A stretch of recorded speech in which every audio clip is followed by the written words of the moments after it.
Everybody, it's Alex from Outside, and we're here today with Stanley. What we're going to do is we're going to go through and do an XM booth tour. So, do you want to introduce yourself, who you are, what you do, and why you're here? Hi, I'm Stanley. I'm the Assistant Creative Director in XM Studios. Basically, I run the art department. So, yeah. You want to go through some of the design? Let's go through that way first and go around and then walk around. So, okay. Go. All right. We should do this and catch up. Okay, so this is our first stop. We can actually go behind these. Yeah, no problem. Let's go here. You come here. Okay. So this is the first stop. So it's our new Ultraman series.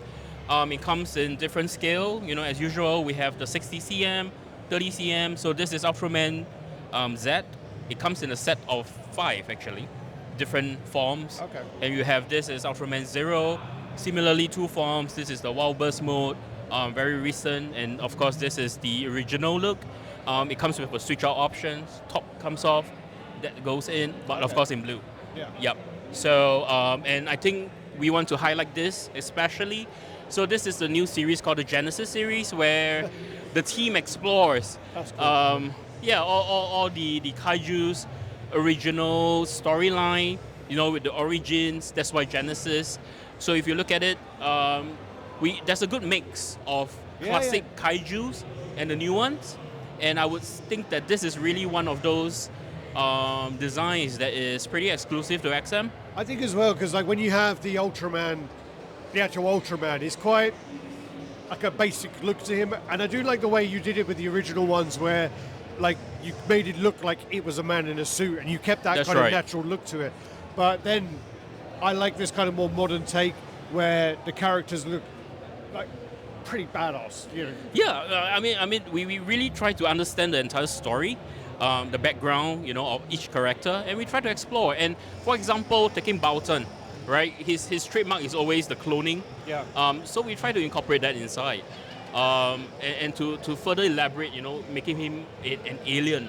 So we try to do all the little details here and there. For this particular series, like you mentioned, it isn't really a man in suit concept, but a real alien, a real kaiju. As compared to our Ultraman, is really trying to recreate the man in suit. Because I think on the first one you did, you could almost see the zip on him, couldn't you? Or like, yes. It almost looked like the... There is, look. Oh, so the zippers inside. Yeah, but that's more covered up than... Yeah. Okay. So the original generation ones tend to have very obvious zippers. I think that's cool to keep to that, I think, as well. And it's like, it's one of those little Easter eggs where when you see it from the back, you're like, okay, Yeah, that's right. And then... So this is actually a Ultra 7 and Ultraman 0. So they're actually father and son. Oh, okay. Yeah, that's why this unique combination. I don't know the story of them, unfortunately. It's something where I think like we had a few pop up on TV late at night, and a lot of that's what happened with the anime stuff as well. But it was always on like 1 a.m. And you know, we just that's weird. Yeah. Because Okay. it was like something that I don't think it really took off over that side. Right. And so when we did see it, I think, is there an Ultraman with Godzilla or no? There are different IPs actually. Yeah. So Godzilla belongs to Toho. Yeah. So for Ultraman is They've never Tsuburaya. done a crossover. Sorry? They've never done a crossover. Not that I know of. Oh, okay. Yeah. Well, it'd be cool though. It would have been popular, especially with the amount of time they've both been around. Yeah. It was like way before copyright and IP and got so complicated. That's right. Yeah. Oh well. All right. Talking about IP, this is like a unique IP, which you guys picked up from Marco Blufe. Perfect. Yeah. Yeah. So it's going to be a unique series. So currently we have 4, the 4 Horsemen. Yeah. Right. So moving forward, we are going to have like the 4 Angels as well.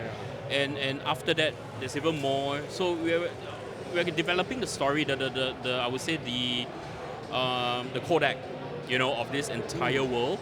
So yeah, it's going to be quite fun. I've seen a lot of the work, because I mean Marco's putting a lot of stuff out to this. That's right. And I have to say that the death with the this is my favorite pose for him. Right. Where it's kind of like time up. The lantern, time's up. That's it. That's right. I love this one. And I saw this. The side. When I was in Germany, I saw this, and then I got to see it again in Singapore. But there's just so much detail here. You got like the bars in here. This is all cut open. It goes even all the way down bones, the stomach. you know, that's dripping out. Yeah. So the concept is, you know, is really interesting.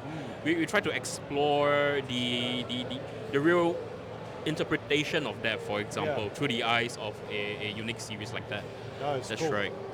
Very cool. And obviously, yeah, you've released all 4 of them so far, like as designs. That's right.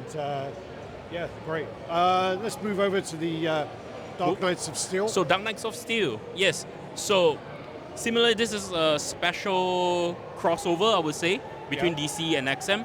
So the original concept is really based on the comic, Dark Knights of Steel comic, where you have Kal-El, you have Bruce Wayne, So the original look is there. So what happened is, as usual in XM, nothing is going to be normal. Yeah. So what happened is we stylize it. We created a version, that we feel is going to be interesting. Heavy armored versions. That's why you have this unique look, And what's important is that DC is supportive. They say, let's do it, So that's why it's going to be in this particular manner. So if you look at this board here, you realize that the red portions are the areas that you can switch out, to create the look. Oh, wow. So you have the original comic design, and of course you do have the altered look. So this is a series that belongs to a bigger world that XM is trying to create. Yeah. So yeah. But that's the thing with like Batman, for example, is there are so many takes on Batman, and he seems to be the coolest character to have all these other takes with. He seems to really work with his style. That's right. And then, and Well, it's been he's captured. versatile. Fantastic. Yeah.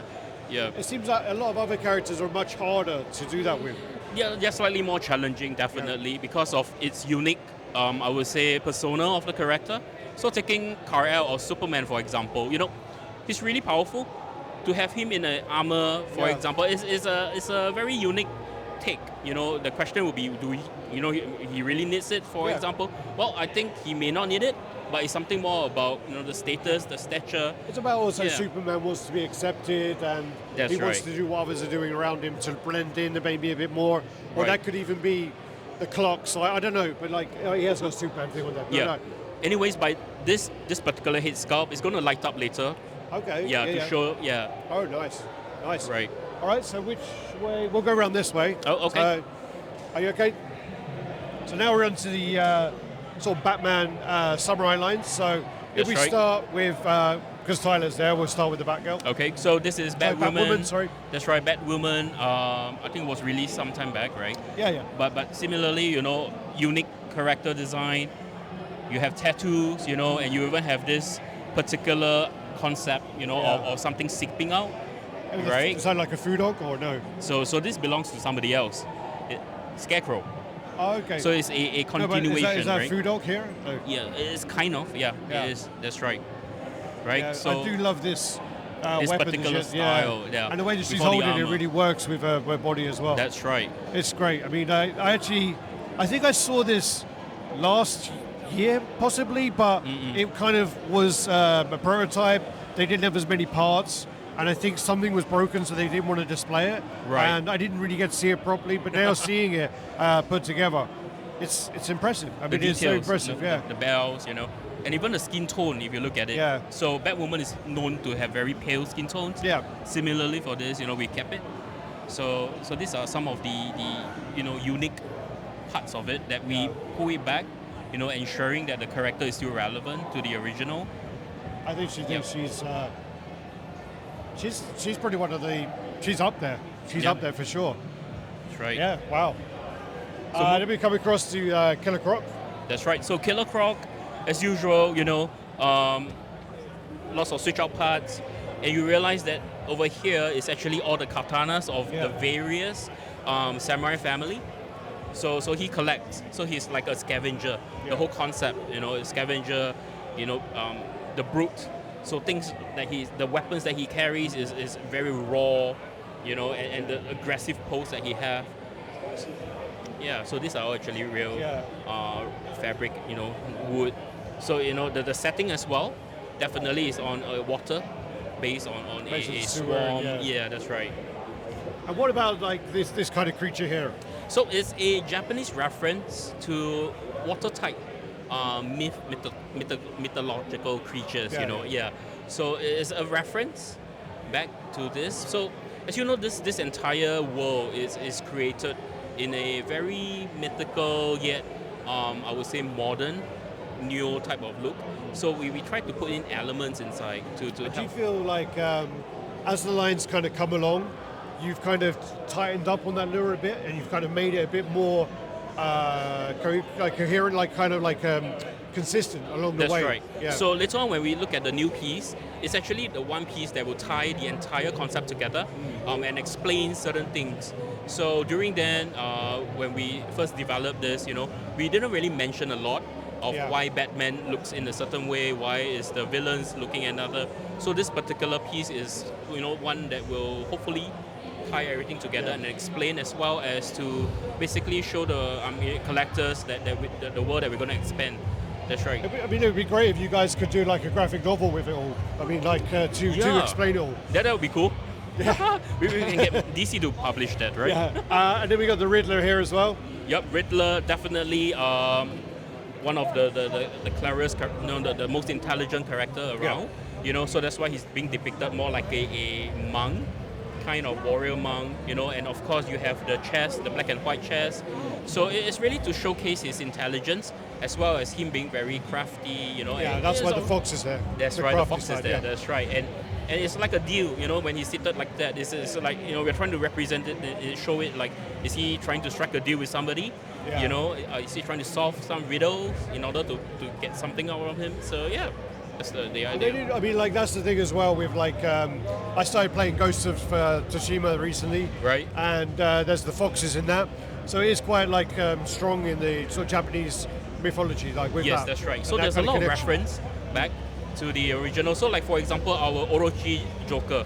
Orochi is the snake. Yeah, So yeah. in Japanese culture as well, is one of those very well-known mythical type of kaiju or monsters, right? The nine-headed tail fox and stuff. So yeah, we do put that in as reference as well. Cool. That's right. All right, let's come across to the Batman Beyond. We can go behind it, so the time. All right. So Hopefully Batman this guy- Beyond. So Yeah. Batman Beyond is that one piece that I'm talking about. So you realize that this is it's more like a ninja-looking character. Yeah. Just give me a minute. it's I think it's okay. I mean, like, Really? Okay. you can turn it down, man. Okay. So similarly for all our pieces, the guy's chest lights up for production. When the photos will tell later on. So for this particular piece, because it's a prototype, Yeah. so it didn't light up, but the wings comes off as a switch out options in case people have issues with the depth. So yeah, we do have this. So you I just realize noticed a few things. Sorry, there, where like he's got like laser swords. laser swords. So basically, where you see the sword here and it's complete. Initially, I was like, oh, he's been like beating people and that's blood. And Right. then you see at the back, he's actually pulling the sword out and it's actually forming. I didn't notice that before. That's actually really cool. Yeah, it's forming. So as we know, Batman Beyond comes from it's somewhat like the future. Yeah. So and we try to tie everything together, having him as one of the vertical, of the storyline. Yeah. And if you look at this, there is this special character here, and he belongs to Booster Gold, Yeah.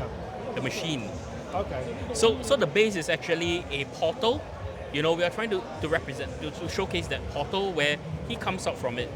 Yeah, because you have like Catwoman's mask here. Yes. You have like Harley Quinn's hammer here. Yes, right. Yeah. So, Everything is warped. Okay. So the warping tells the story Yeah. of it coming out from a portal, for example, right? And Beyond is the one that comes out.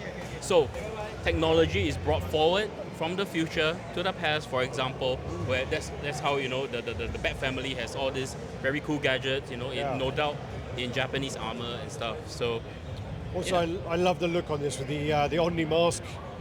That's my favorite of the masks he has. It comes in, I believe, 3 different switch out Yeah, options. yeah. Of different types. So there's one that looks more. I don't know like why I'm the- saying yeah, because you were the one who told me it was 3. Yeah. So it's like it almost sounded like you were asking me, and I was like, yeah, it's 3, yeah. But you told me it was 3. Yes, I told you it's 3. That's 3. So yeah, that's one that really looks like Beyond actually, the original look. But that's what you tried to do. You tried to have that classic look, and then try and really add the mythology then somewhere in the middle. That's So, right. yeah. So it's similar for most of our samurai series where we do have a classic look and a adapted version.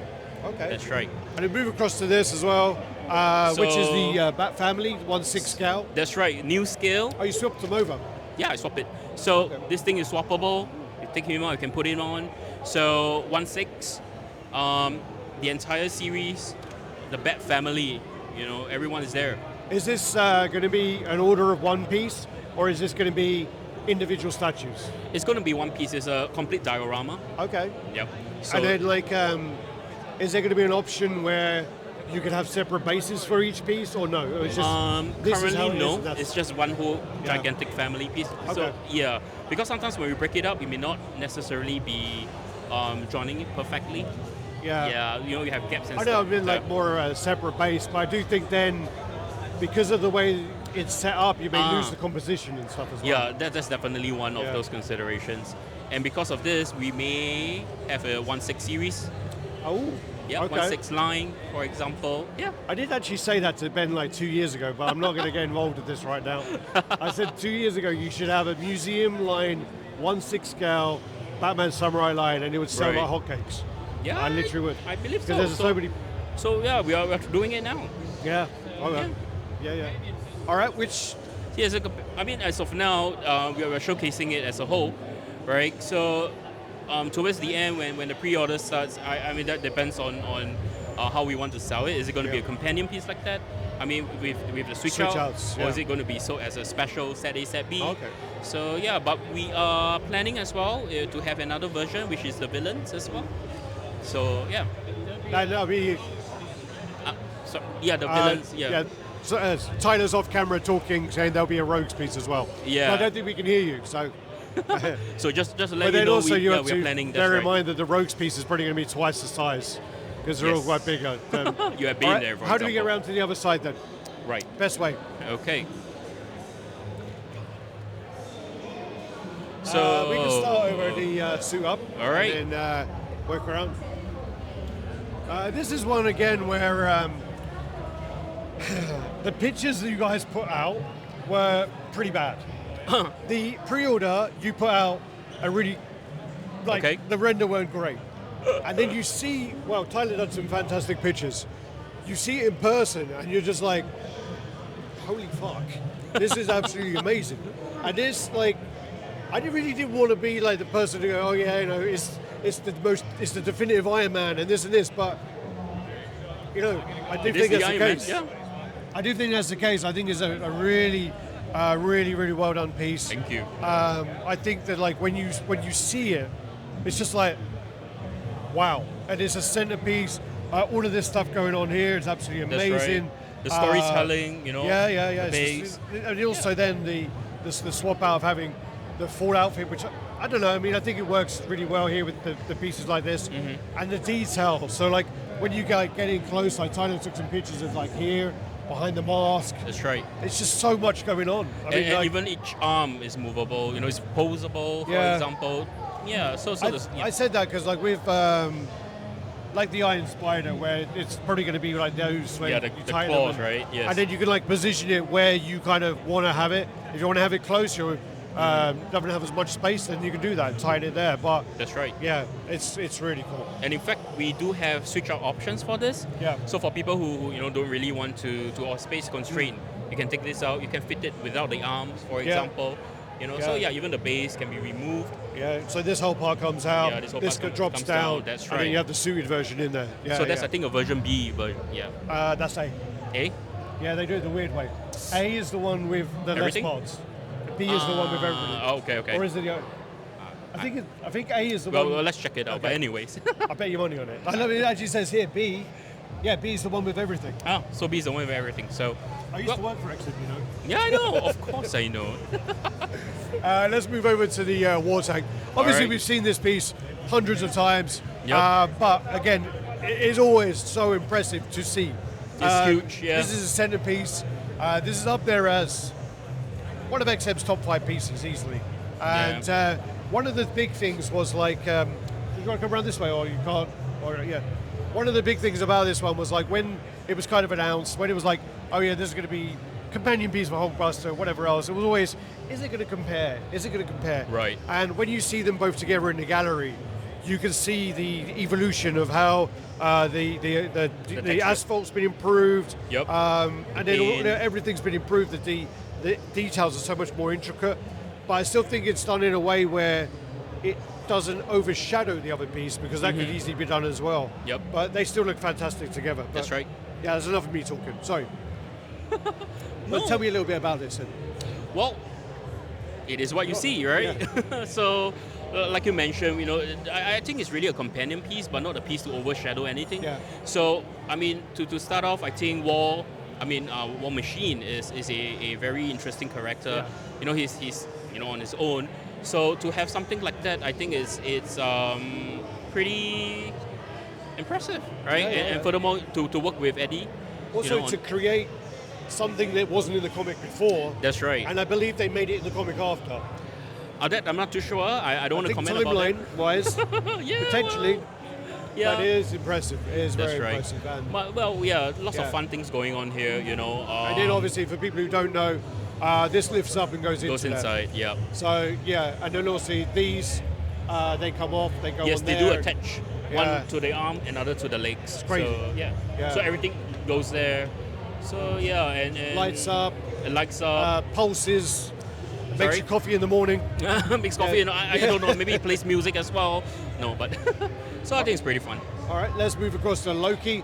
And I see that the fourth rog's been put on there now. Yep, we change it.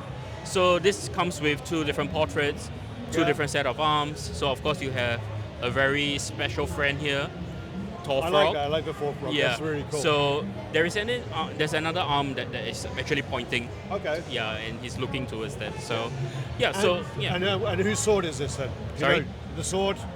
The sword belongs to, you guess. Is this the other character? Heimdall? No. No. Oh, Surtur. Yeah. The big guy, the demon, the fire demon. Surtur. That's Okay. right. Yeah. It belongs to him.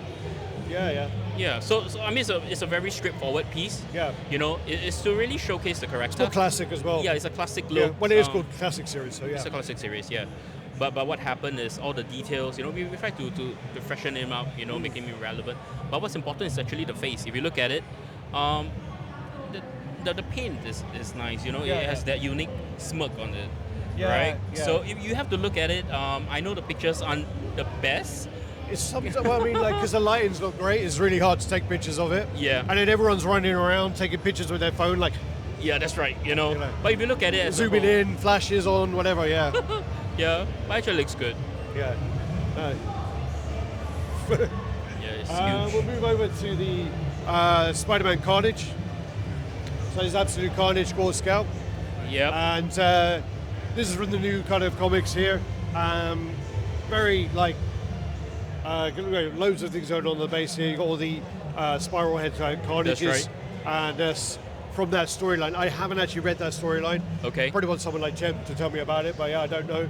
And then you got like Spider-Man being like. Yeah, it's like Carnage is trying to capture him, and he's trying to swing away. I think Spider-Man's in trouble. Yeah, he is in trouble. Yeah. So, you know, with the addition of like, for example, the spider sense. Does Carnage set off the spider sense? No. Okay. Right. But the thing is, because of the setting, Yeah. so everything else is actually okay. crumbling. So he takes up every danger, you know. So I don't think it's really about Carnage. Okay.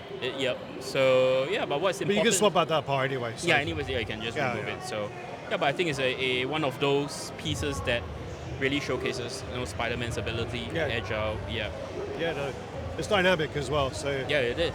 this one is one of my favorite pieces from the gallery opening. I think this was at. That's right. And I do really think this is an impressive piece. I love the sort of paintwork on the bell. You got that like nice sort of patina look there. The Oxidization, detailing. yeah, it's really, really good. Yes. I'm going to start a petition, and I'm going to say that like I want read bar like stopped from statues. I don't know why there's so much fucking read bar in statues, but especially XM statues. Well, it's to just give it some depth, I guess. Well, I mean, if you study Let's add some construction. read bar. Well, I cannot have I-beams, Well, right? even, Well, I do have I-beams here. Even Connecticut's, they done it on one of theirs. I was like, you know, what was this? Was this like because they got like a guy who worked for XM before? Like, did he do it? Is he the reason there's read bar everywhere? Well, Well, we like I our love the bars. way it's all been ripped off. That's There's right. been questions about I think this spider was going to be, like Ben said, it was going to be changed, but is it going to be changed, or like the color of it to make it pop more, the spider? Yeah, we will try to do that more. Yeah. Towards the production piece. Okay. So, like I said, this is really a prototype. Yeah. So, yeah, a lot of things will change for production. So, one of this is we will try, to see how we can pop the logo. Someone just asked me to confirm that anyway. And then we move on to another star of the show here. So, this is the Symbiote Spider-Man. That's right. Core scale. So, this one's been, I think people have been waiting for this one for quite a long time. Okay. So, do you want to talk through this one? Well, I think it is really just what you see is what you get. It's a very straightforward piece because for Spider-Man, it's supposed to be like that. Yeah. What we want to see is really the posing, the anatomy, and of course the overall pose, gesture that we have. Yeah. Right? It's to showcase him because for XM, we didn't really release one yet. Yeah. So we just wanted to create something that is, a showpiece. I know you like finding with the current market that, they're kind of going back to the smaller footprint is going to be something because XM have always had it where they are making these huge centerpieces. Right. And I think now that the money and the finances and then also space. Mostly space. So yeah, we try to string the base more, and not reducing any form of storytelling or detailing as much as we can. But of course, sometimes bigger base, bigger footprint allows us to do more. So, but of course, it depends on character as well. Of course. Right? So if the character is suitable, we will tend to shrink the base slightly to fit, the overall composition. I guess one of the other points as well is because you've done this one, and then this one sort of like a similar timeline, really. Maybe it was a year after, but right. People would be like, "Oh, I want him with the belt, and I want him in this," but you've already done that, so you're going to need to move away from it. That's right. Yeah. And of course, we try not to repeat what we do, right? Every piece is always different. Yeah. So, and of course we do have, for example... I just got blinded there. Yeah. I got purple floaters going across there. The guy just came across and flashed us, That's right. And of course we have to submit everything to Marvel for approval. So some things are, we try to propose, may not happen, but as a whole, I think it's okay. Oh, of course. Yep. Well, I've taken up enough of your time, and I want to thank you. Thank you. Check out XM Studios. And if you haven't liked, comment, subscribe, and share. Happy collecting, everyone. Thank you. Thank you. Thanks.